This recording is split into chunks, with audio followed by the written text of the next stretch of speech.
नमस्कार दोस्तों, मैं हूं आपका दोस्त के बी। तो बेस्ट 5000 जीके की एक नई वीडियो में आप सभी का स्वागत है। तो हम लोग 2021 में और उससे पहले जो विभिन्न एग्जाम में जीके के प्रश्न पूछे गए हैं उन सारे प्रश्नों को यहां पर डिस्कस कर रहे थे। तो उसी क्रम में ये भाग 2 है। इससे पहले भाग 1 में हम लोगों ने 50 प्रश्नों को डिस्कस किया था। उसकी पीडीएफ ऑलरेडी मैंने टेलीग्राम चैनल पर अपलोड कर दी है, तो वहां से आप उसकी पीडीएफ भी डाउनलोड कर सकते हैं। तो आज की इस वीडियो में भी हम लोग हमेशा की तरह 50 प्रश्नों को डिस्कस करने वाले हैं।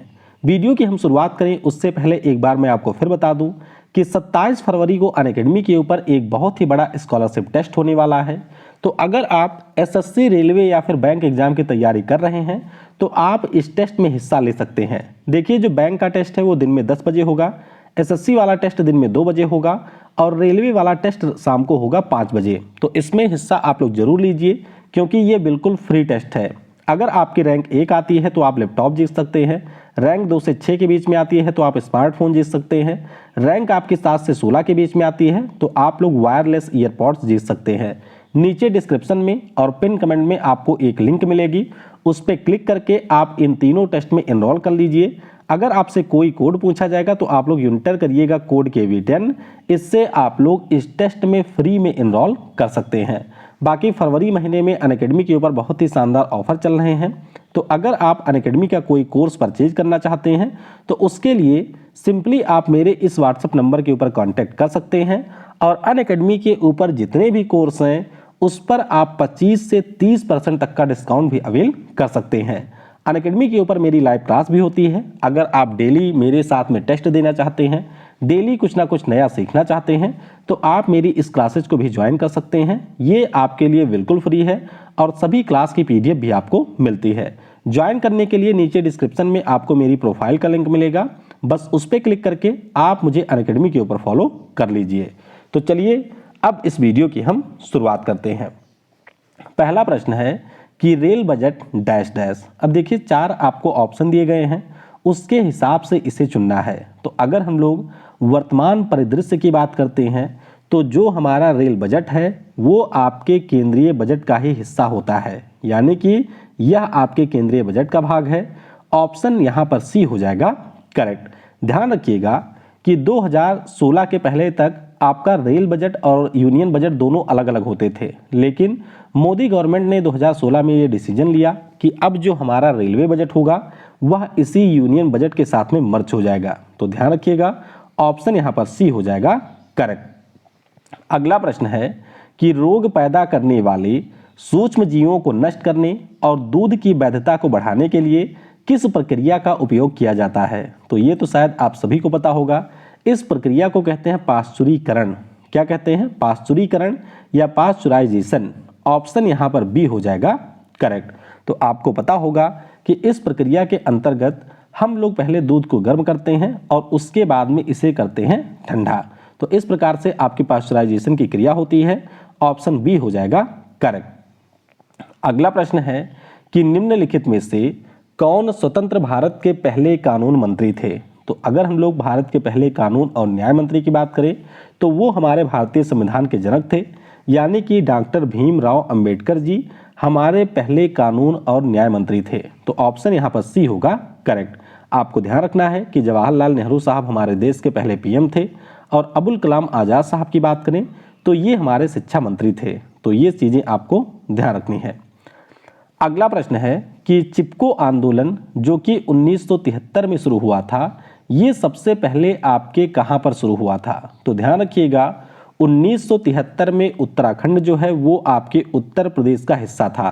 तो इसीलिए ऑप्शन यहां पर हमारा डी हो जाएगा करेक्ट। आपको ध्यान रखना है कि सुंदरलाल बहुगुणा जी की अगुवाई में ये आंदोलन शुरू हुआ था। उद्देश्य ये था कि जो आपके वृक्षों की कटाई हो रही थी उसको यहाँ पर रोका जाए। और इसी के तर्ज पर कर्नाटक में भी एक आंदोलन हुआ था जिसका नाम था अप्पिको आंदोलन। तो अप्पिको से भी प्रश्न पूछा जाता है। ध्यान रखिएगा ये भी आपके चिपको आंदोलन की तरह ही था और ये हुआ था कर्नाटक में। तो ऑप्शन यहाँ पर डी होगा करेक्ट। अगला प्रश्न है कि दक्षिण या जो फलीदार पौधे होते हैं ये किसकी उपस्थिति में मिट्टी से नाइट्रोजन की पूर्ति करते हैं? तो अगर हम लोग फलीदार पौधों की बात करते हैं तो ये राइजोबियम की उपस्थिति से मिट्टी में नाइट्रोजन की पूर्ति करते हैं। तो ऑप्शन यहाँ पर बी हो जाएगा करेक्ट। बस आपको ध्यान रखना है कि राइजोबियम एक प्रकार का बैक्टीरिया होता है जो कि हमारी मिट्टी में मिलता है। तो ये आपके फलीदार पौधों के माध्यम से नाइट्रोजन को फिक्स करने का काम करता है। तो ऑप्शन बी होगा यहाँ पर करेक्ट। अगला प्रश्न है कि ब्रिटिश शासकों ने लगभग कितने वर्षों तक भारत पर शासन किया था।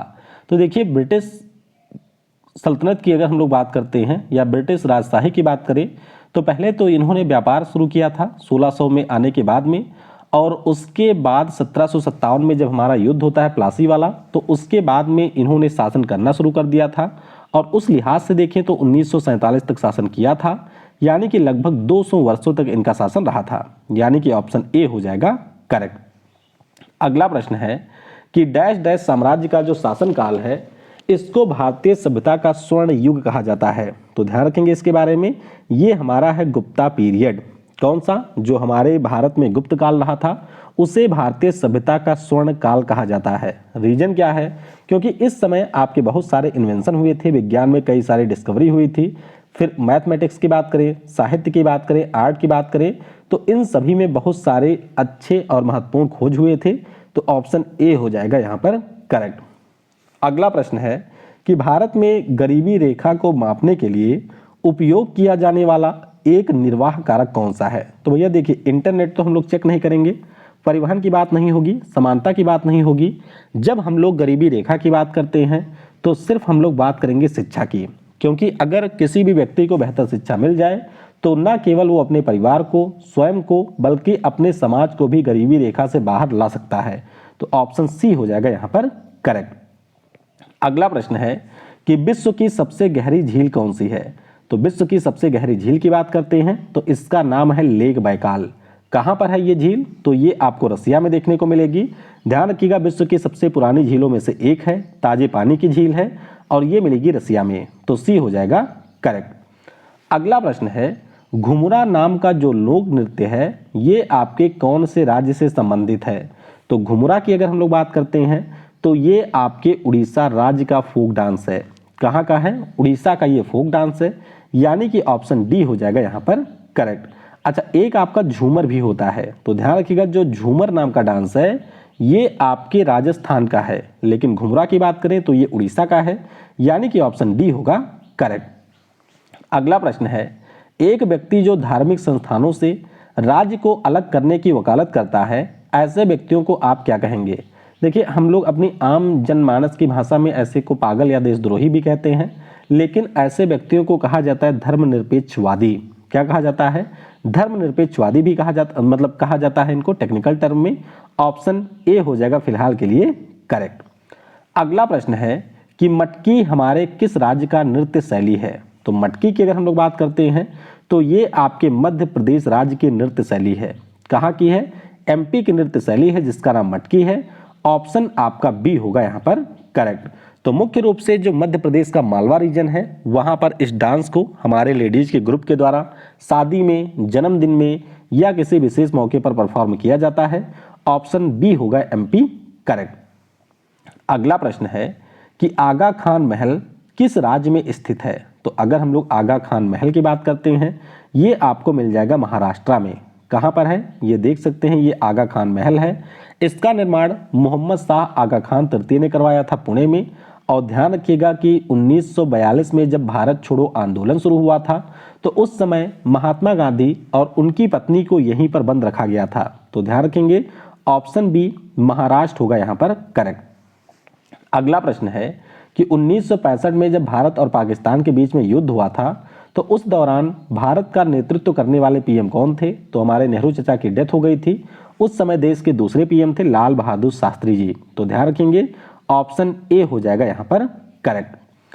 अगला प्रश्न है कि पौधों में प्रकाश संश्लेषण प्रकाश ऊर्जा को किस ऊर्जा में परिवर्तित करता है? तो ध्यान रखिएगा, जो प्रकाश संश्लेषण होता है ये प्रकाश ऊर्जा को बदलता है रासायनिक ऊर्जा में। किसमें? रासायनिक ऊर्जा में बदलता है, यानी कि ऑप्शन यहाँ पर सी हो जाएगा करेक्ट।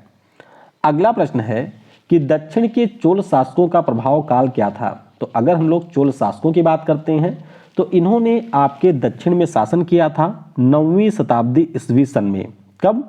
9वीं शताब्दी ईस्वी सन में इन्होंने शासन किया था, यानी कि ऑप्शन यहाँ पर डी हो जाएगा करेक्ट। अगला प्रश्न है कि हम जिन वस्तुओं का उपयोग या उपभोग करते हैं उसमें से डैश डैश को छोड़कर वह सभी पृथ्वी पर उपलब्ध संसाधनों से प्राप्त किए जाते हैं। तो ध्यान रखिएगा, इनमें से अगर हम लोग पवन ऊर्जा की बात करें तो हमें पृथ्वी पर ही मिलता है, घर्षण ऊर्जा हमें पृथ्वी पर ही मिलती है, जल ऊर्जा हमें पृथ्वी पर ही उपलब्ध है, लेकिन जो हमें सूर्य से प्राप्त होती है ऊर्जा वो आपके आती है सूर्य से, और सूर्य हमारे पृथ्वी का हिस्सा नहीं है, यानी कि ऑप्शन सी हो जाएगा करेक्ट।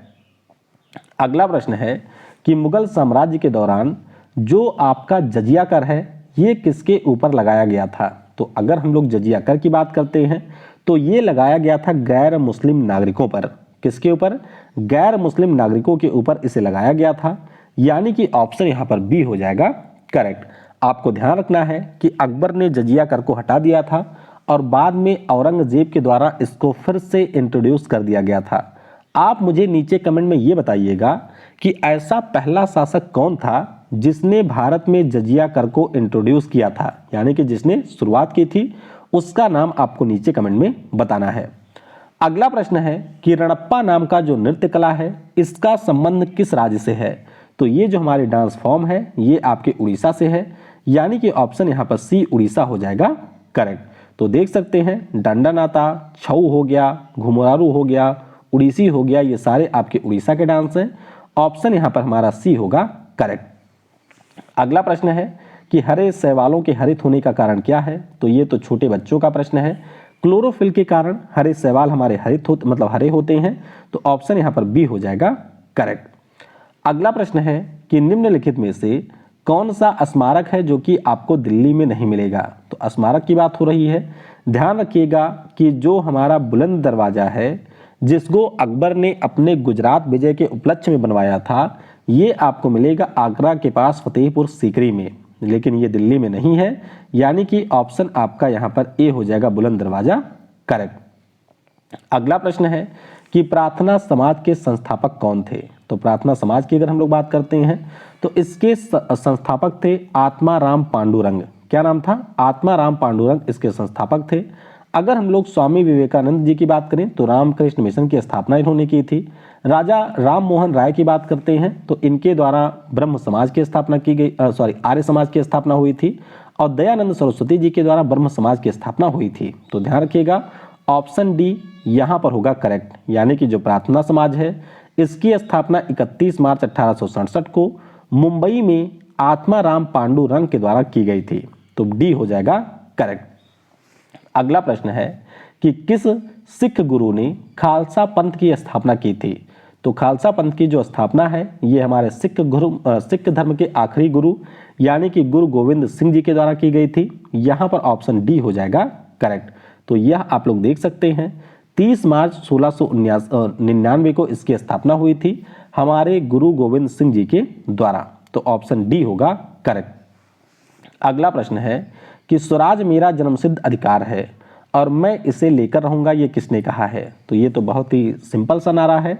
इसे कहा था बाल गंगाधर तिलक ने। किसने? बाल गंगाधर तिलक ने, यानी कि ऑप्शन ए हो जाएगा यहाँ पर करेक्ट। अगला प्रश्न है कि निम्नलिखित में से कौन सा डीआरडीओ के द्वारा विकसित एक मल्टी बैरल रॉकेट सिस्टम है? तो अगर हम लोग मल्टी बैरल रॉकेट सिस्टम की बात करते हैं तो ये आपका है पिनाका। कौन सा है? पिनाका है, जिसको डीआरडीओ ने डेवलप किया है। तो यहाँ पर ऑप्शन सी हो जाएगा करेक्ट। अगला प्रश्न है कि इसरो ने कौन से साल में मार्स ऑर्बिटर मिशन की शुरुआत की थी? तो जो हमारा मार्स ऑर्बिटर मिशन है इसको इसरो ने शुरू किया था 2013 में। कब?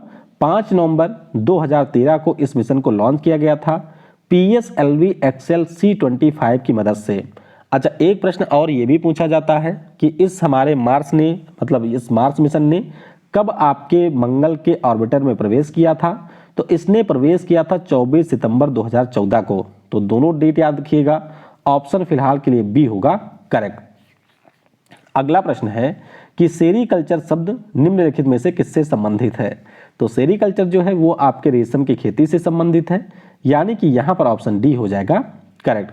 अब देख सकते हैं जो पक्षी पालन होता है इसे हम लोग एवीकल्चर कहते हैं, मछली पालन आपके पिसीकल्चर से जुड़ा हुआ है, मधुमक्खी पालन आपके एपीकल्चर से जुड़ा है और रेशम की खेती सेरीकल्चर से जुड़ा हुआ है, यानी कि ऑप्शन डी होगा करेक्ट।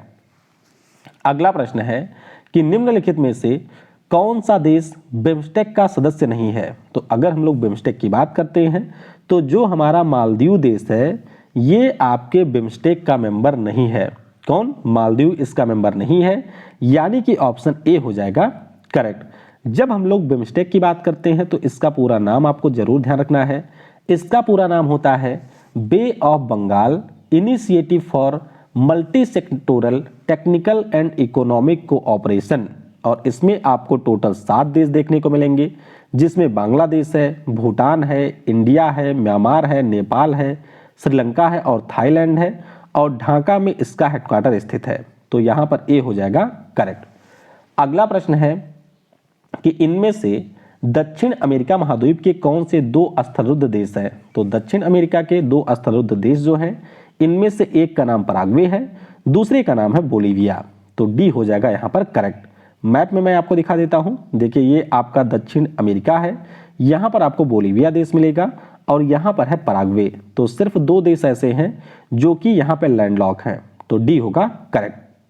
अगला प्रश्न है कि उबंटू क्या है। तो उबंटू आप लोगों ने पढ़ा ही होगा। उबंटू की अगर हम लोग बात करते हैं तो यह एक वेब ब्राउजर है। क्या है? उबंटू एक वेब ब्राउजर है, उबंटू एक ऑपरेटिंग सिस्टम है। तो यहाँ पर बी हो जाएगा करेक्ट। हाँ जी, वेब ब्राउजर आपके गूगल क्रोम जैसे हो गया, ओपेरा मिनी हो गया, इस प्रकार के जो गूगल क्रोम है तो ये सारे हमारे वेब ब्राउजर होते हैं। उबंटू हमारा ऑपरेटिंग सिस्टम है, बी होगा फिलहाल के लिए करेक्ट। अगला प्रश्न है कि भारत का पहला वायसराय कौन बना था। तो ये तो बहुत ही सिंपल है। भारत का जो पहला गवर्नर जनरल और वायसराय है इसका नाम है लॉर्ड कैनिंग। क्या नाम है? लॉर्ड कैनिंग इसका नाम है। तो बी होगा फिलहाल के लिए करेक्ट। ध्यान रखिएगा कि जो गवर्नमेंट ऑफ इंडिया एक्ट आता है 1858 में, उसी के जरिए जो कंपनी का शासन है उसको ब्रिटेन की संसद अपने हाथों में ले लेती है और लॉर्ड कैनिंग बनते हैं भारत के पहले वायसराय। तो बी हो जाएगा करेक्ट। अगला प्रश्न है कि निम्न में से कौन सी शैली हिंदुस्तानी शास्त्रीय संगीत की नहीं है। अब देखिए ये प्रश्न काफ़ी थोड़ा सा टफ कह सकते हैं आप लोग, क्योंकि अगर हम लोग अपने देश में शास्त्रीय संगीत की बात करते हैं तो उसकी आपको 2 कैटेगरी मिलेगी। एक तो आपकी हिंदुस्तानी शास्त्रीय संगीत है और एक आपकी है कार्नेटिक शास्त्रीय संगीत। तो अगर हम लोग हिंदुस्तानी की बात करते हैं तो इसमें ठुमरी है, टप्पा है और आपका है ध्रुपद। अल्पना की अगर हम लोग बात करते हैं तो ये आपके आता है कार्नेटिक में। किसमें? अल्पना आपके कार्नेटिक में आता है। तो बी हो जाएगा यहाँ पर करेक्ट।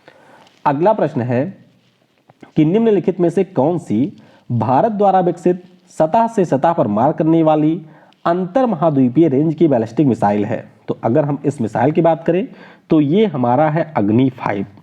देखिए जब हम लोग अंतर महाद्वीपीय रेंज की बैलिस्टिक मिसाइल की बात करते हैं तो इसका मतलब हम उस मिसाइल की बात कर रहे हैं जिसकी रेंज 5000 किलोमीटर से ज़्यादा है। किससे? 5000 किलोमीटर से ज़्यादा जिसकी रेंज है उसी को हम लोग अंतर महाद्वीपीय रेंज की बैलिस्टिक मिसाइल कहते हैं और इस मिसाइल का नाम है अग्नि 5। तो ऑप्शन यहाँ पर बी होगा फिलहाल के लिए करेक्ट। अगला प्रश्न है कि जो आपकी कंप्यूटर शब्दावली होती है उसमें CLI का पूरा नाम क्या है। तो कंप्यूटर शब्दावली में CLI का पूरा नाम होता है कमांड लाइन इंटरफेस। क्या नाम है? कमांड लाइन इंटरफेस इसका नाम है, यानी कि ऑप्शन ए हो जाएगा करेक्ट। अगला प्रश्न है कि निम्नलिखित में से कौन सा मंदिर मौजूदा चोल मंदिरों में से एक नहीं है। तो आप सभी को ये अच्छे से पता होगा कि जो हमारे ग्रेट लिविंग चोला टेम्पल हैं वो यूनेस्को के हेरिटेज में शामिल हैं। और जब हम लोग ग्रेट लिविंग चोला टेम्पल की बात करते हैं तो इसमें 3 मंदिर आते हैं। एक तो हमारा ऐरावतेश्वर का मंदिर हो गया, एक आपका गंगईकोंडा चोलापुरम का मंदिर हो गया, एक आपका है बृहदेश्वर का मंदिर। जबकि अगर हम लोग कंपहारेश्वर के मंदिर की बात करें तो ये चोला मंदिर का हिस्सा नहीं है, यानी कि ऑप्शन ए हो जाएगा यहाँ पर करेक्ट। अगला प्रश्न है कि जो प्रसिद्ध संस्कृत नाटक है जिसका नाम है स्वप्नवास दत्तम। क्या नाम है? स्वप्नवास दत्तम जिसका नाम है, इसको किसने लिखा है। तो ये नाटक लिखा है प्रसिद्ध हमारे लेखक भास ने। किसने? भास महोदय के द्वारा लिखा गया पुस्तक है। ऑप्शन यहाँ पर हमारा बी हो जाएगा करेक्ट। अगला प्रश्न है कि निम्नलिखित में से कौन सी जनजाति है जो कि आपके नागालैंड राज्य से संबंधित है। तो ये काफी बढ़िया प्रश्न है। नागालैंड की अगर हम लोग बात करते हैं तो जो रेंगमा ट्राइब है, क्या नाम है, रेंगमा, ये आपके नागालैंड राज्य से संबंधित है। तो सी हो जाएगा करेक्ट।